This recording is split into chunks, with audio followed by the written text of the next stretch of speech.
ladies and gentlemen, and fight fans around the world. This is All Access MMA. My next guest is coming off of the biggest win of his career, beating Rudy Schaffroth via unanimous decision at Bellator 242. And of course, it is the Rasquatch himself, Ras Hylton. Thank you for the time, my friend. How are you? Good. Obviously, biggest one of my life, and I'm just kind of soaking it all in right now. Yeah, I mean, try and put into words what your emotions were afterwards and just, the high that you've been on, I have to imagine, since. It's a little difficult, honestly.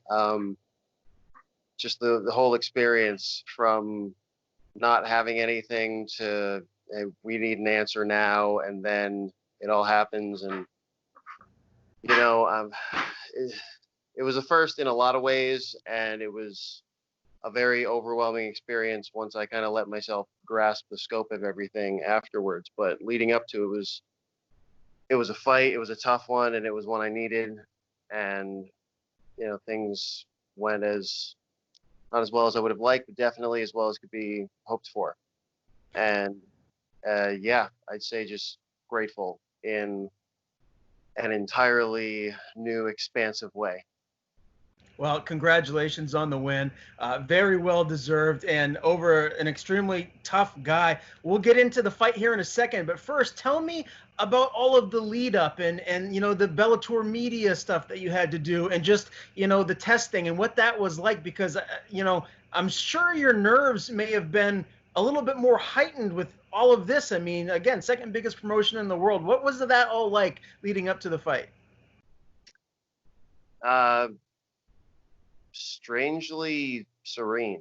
I was in a better mind state, I think, than I've been for anything ever leading up to this, and all of the challenges that came along with it were just something to be dealt with in the moment, and it worked really well. I've got really great people around me who helped make this possible and got me down there.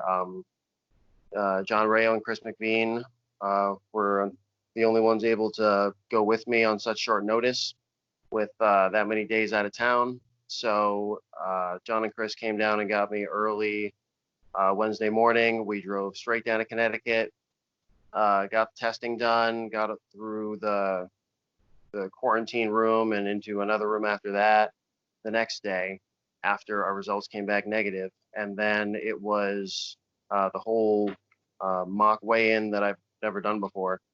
So that was kind of cool. And I was real excited and just enjoying the fact that I had finally gotten the call from the big show. I mean, we talked about it. Anywhere you want to stay long-term as a fighter, Bellator is one of those places. And to have them notice me and then have everything end with a victory the way that it did Friday night, it was all a lot to try to process at the time, and there were some things that were cemented and fact in my world right away, and there were other things that I just left on the shelf, and I just treated the whole thing like, this is the biggest job interview of your life. Go and tell the boss why he should hire you. And I feel like I didn't nail every talking point that I wanted to in my original outline, but fortunately it was enough that the right people seemed happy, and with any luck, we'll see me up there again at least once or twice more. Oh, it's, again, very exciting, and congratulations on the win. Now that you've got that behind you and you have that Bellator debut victory in your back pocket, let's talk about the game plan, because, leading up to the fight, most fighters in general, if they're doing media, they don't want to say their specific game plan in case their opponent hears it and I guess has a strategy to, maybe combat that. Here to talk about it in something like this. Right. But so tell us, for anyone that didn't know going into the fight, what was the game plan against Rudy? Well, I have the great fortune of having faced a lot of wrestlers who can brawl in my very short, very checkered history. So uh, the general combatant profile was already kind of there. And obviously, we saw the one loss that he did take was to Tyrell Fortune, who's a monster, and he capitalized on that lead leg kick and just was able to leverage his animal assault when it came to overpowering him and getting on top and trying to finish with strikes.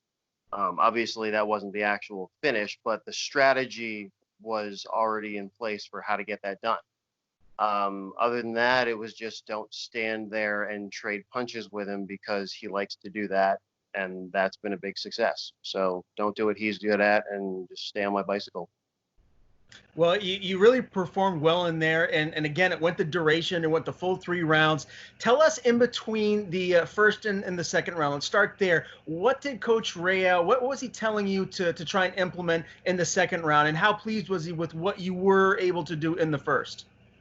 Uh, exactly what happened in the second round. It was just strike whatever you need to, angle out. Obviously, that lead leg kick was hitting that inside leg kick was going to be a major point to make going through the second round so that I could hopefully set him up in a position to draw him in to an engagement where my reach would be advantageous and finish it there. But yeah, I did what I was told to do for round 2, and that was basically where it stayed at is, keep the range, keep moving, keep hitting, and then angling out and make sure to preserve whatever I had to go in, because if there was another takedown attempt in round 2, then it would have to be something that I was ready and in a better position to defend against.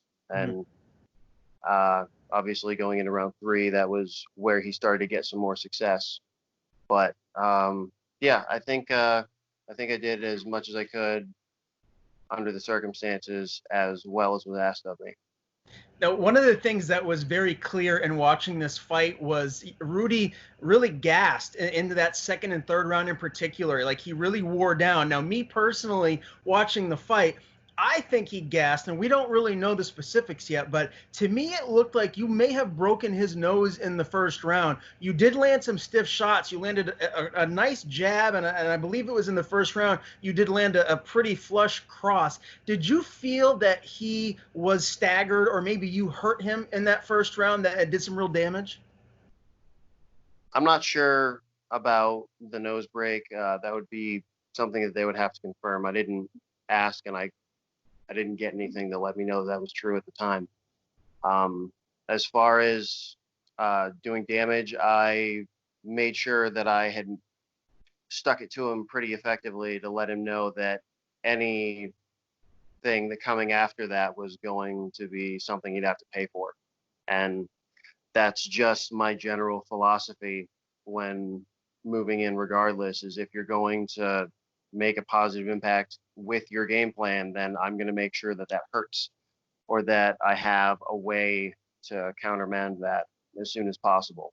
And that was just it, was to establish the jab as early as possible and try to maintain range. Now, the third round going into that one, obviously, as MMA fans ourselves, right, we see a lot of controversial judging decisions. Did you feel a little extra pressure to maybe go in there and turn it up in that third round? Yeah. And I was doing whatever I could at that point to try to draw myself in, or rather to draw Rudy into a position that I could counter off of, which is unfortunate. It played against me because he was able to get that takedown late in the round, which completely foiled my plans. So those last 2 minutes where I was supposed to have been looking for a finish on my feet ended up just being trying to score as much as I could from sitting down, which was a little difficult to get to a position where I felt that I could just stand up without ending up in a worse position and Fortunately, I was able to get enough room with my shoulders that I could really start landing the elbows the way I wanted to and just hammer away, because I realized that for whatever reason he wasn't scooping me the way that I was expecting, and I was going to push the issue as much as I could while those seconds ticked away, because obviously I didn't feel comfortable with where I was at on trying to stand up from there, and it was just a matter of being busier. You know, another thing that was pretty clear, Raz, is that you were scoring from the bottom, like you were landing shots, like you were just saying, and he wasn't really doing anything. He was just holding you down there. And, you know, I mean, I was screaming at the TV, you know, stand you guys up and everything. You know, when you look at all of that, before the judges rendered their decision, how confident did you feel that you still did enough to get the victory here in your Bellator debut? Well, I would hope that my reaction to them saying my name was enough to belay that. I didn't know if I had. I was that was the plan, was okay, I don't feel safe enough to get up, so I need to do enough that they'll count this in my favor, or I would hopefully be able to shift to a position and finish on top. But regardless, I didn't know until they said my name that that was the decision they were going to make. And obviously I was hoping for it, but I've never been to a decision. I never wanted to be to a decision. And it was a very anxious moment for me, definitely. What did John and Chris say after the third round ended? How confident did they feel that maybe you got the win? Hey darling, how you doing? Um, I had immediately gone and said, you know, sorry, didn't do what I was supposed to. And they're like, no, it looks good. You know, we're not gonna. It wasn't a very direct, like, you won answer, but it was, you know, there were things that we did good. There were things that we could have capitalized on that did not. And it was all, I was already trying to have one of those coaching conversations where it was like, all right, this is obvious. This is something we need to start working on. And I was already moving in that direction just to kind of help myself wait for them to add up the scores and do that portion. But that's always where my mind's at anyway. And when I wasn't able to finish him, that was all in my head. Just, damn it. I knew what I could have done, and I knew where I'd screwed up, and they were just saying, you know, let's wait and see what the judges say. And fortunately, I had said enough, then they were listening. So I was really glad and just really stunned for the moment, would be the best description. What round did the shiner there happen? Probably round one. I'm pretty sure one of those early lefts that he threw while I was scrambling after the knockdown, because he had snuck in that right, popped me on the temple, dropped me for a second there, and I think one of those lefts probably caused it in there, or there was another good one that he got me with less than a minute later. So there were a couple of opportunities, but it was definitely round one. I remember feeling that I had already taken that hit at that point, and you know, from there it was just, okay, make it to round two and hopefully get less. But as you saw, as the round progressed, it was just a matter of pop him a couple of times and then stay out of range, because I knew as soon as I touched him, he'd be throwing a counter to it. And that was really good of him. There's definitely some regrets in there for me, but he had a really good reactionary process, and I think with a little more pressure, that would have been a different fight. You know, Raz, I've been interviewing you for quite a while now. This is the calmest and like most measured I've ever seen you. I mean, you're pretty calm anyways. You're a pretty chill guy, but there's something different about you. Is your confidence right now just on a different level after going and accomplishing, you know, this big goal for you and getting this win? That's probably a big portion of it.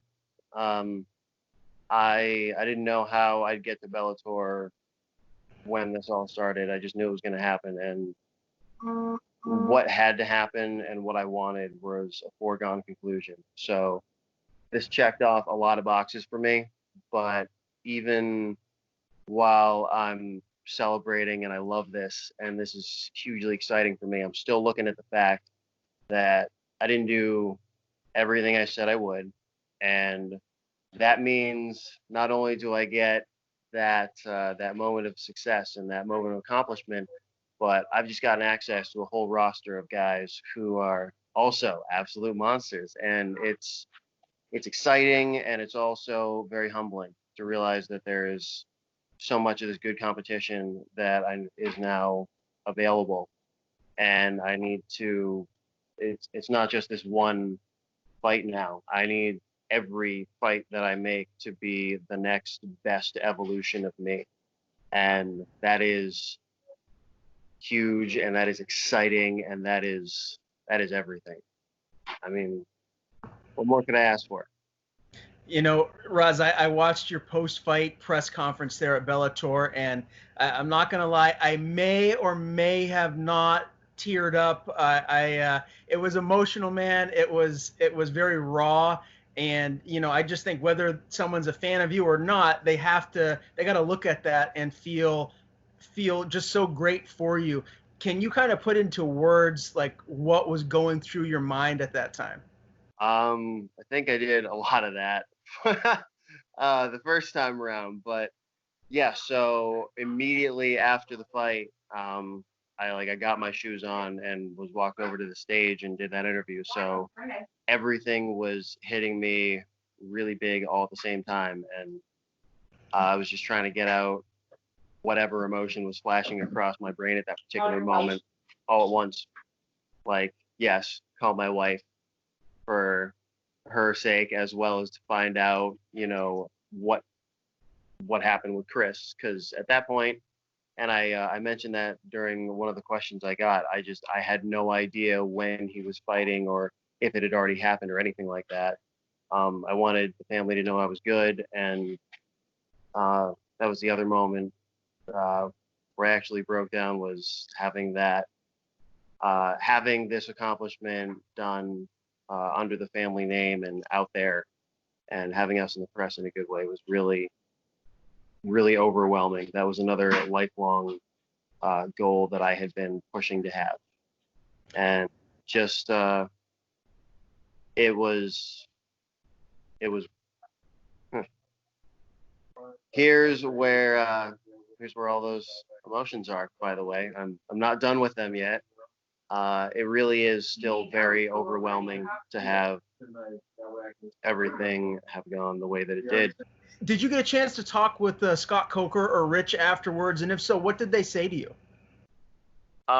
Just really briefly, Rich had told me that it was a good fight, and there were similar interactions on my way out with a couple of the coordinators. So nothing specific or concrete, but there are some good people working there at Bellator who know my name, and we've had a good experience together, and I'm hoping to repeat the exercise. And so speaking of family that I'm very, very grateful for, I made the decision to marry some insane ginger a little over 4 years ago.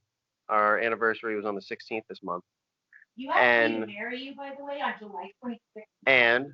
And I cannot express how amazing it was to have like the athletic coordinator and a couple other people compliment my camp on how efficiently all of my records were retained and sent over to the necessary people so it could all get done. And I have my wife's amazing managerial duties to be ever grateful for because of that. You are exactly so yeah, while you're here, you heard it, and it's live. You're only saying it because I'm right here. That's not the only reason. It's also very, very true. Ryan. You need to have good people on your team, and when they're beholden to you, then it's all the better. Yeah. No doubt about it. Well, that's fantastic. Another thing that I think people are wondering about is, if there will be a potential Bellator contract coming for you around the corner. There were some rumors about that, and you did say that they didn't say anything specifically. Can you give us anything on that? You guys know as much as I do. Like I said, I had some positive conversations, all informal. Again, I was very emotional and very overwhelmed by the moment. I am very overwhelmed by the moment, and nothing has been like set in stone, or no paper has been pushed anywhere. I'm just kind of glad about how that went, and again, it's more than just Janice. My coaches and my family play a great part in helping to get things ready and make sure that whatever comes down is good for everybody. So I expect we'll hear something soon, but as of this moment, I'm just kind of trying to relax and get back on both my feet. Yeah. Well, again, man, congratulations on the win. Couldn't have happened to a better guy. What can I say? I mean, what a huge win and performance, and really putting a stamp on New England MMA at that. Always a pleasure. Before I let you go, I know you have plenty of people to thank and sponsors, so the floor is yours.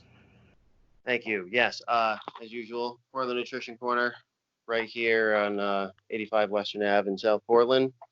You get it for all your supplement needs. Great advice on nutrition. Also, Jacked and Jilled has been where I've been going to get my strength and conditioning done with some personal training. Brandon and his team are phenomenal. They really get invested in you personally and making sure that you get what you need out of your training hours. And it's been hugely important on focusing what I need to do in order to move forward and supplement my personal game plan. Brian's Own Beef Jerky. Oh my God, I cannot talk enough good things about. It's a family recipe, locally owned, and I really hope that anyone who has a beef jerky, I don't care what you call it, fetish, addiction, if you just have it once in a while, it doesn't matter. If you haven't tried Ryan's Own, get it. It's absolutely fantastic. Well, what's your favorite flavor? Jalapeno. Oh, okay, good. Yeah, me too. I just wanted to make sure we're on the same page here. Yeah, no, it's absolutely fantastic. And it's not just heat. It's actually like a good savory flavor as well. And it's absolutely phenomenal work.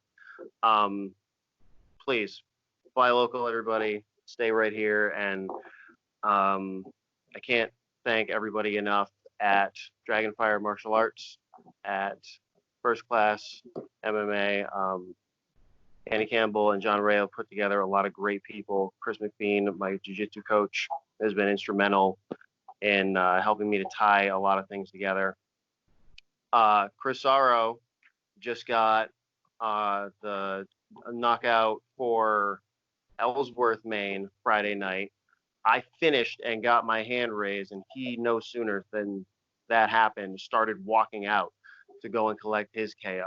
And Fabio Chiron got the triple sweep for New England, and we got ourselves a hat trick of epic proportions. So there are a lot of phenomenal gyms of many different types and a lot of really great fighters up here. And I'm glad to be able to start representing all these people properly and helping to get the word out, because it's more than just us up here. We all work hard and generally just want to help to make things better and elevate the success level so that we all have a level up. And that's why I throw that out there for my own personal belief, because that's what I see. That's what we can do. So this is the first of many, many steps in the direction that I need to go in to make it all start to show these people that what we got is worth it. So one down, more to go. Yes, sir. I always appreciate the time, my friend, as you know, and we're all looking forward to seeing what's next for you. We'll be talking again soon. Absolutely. Thanks, man. You have a great one.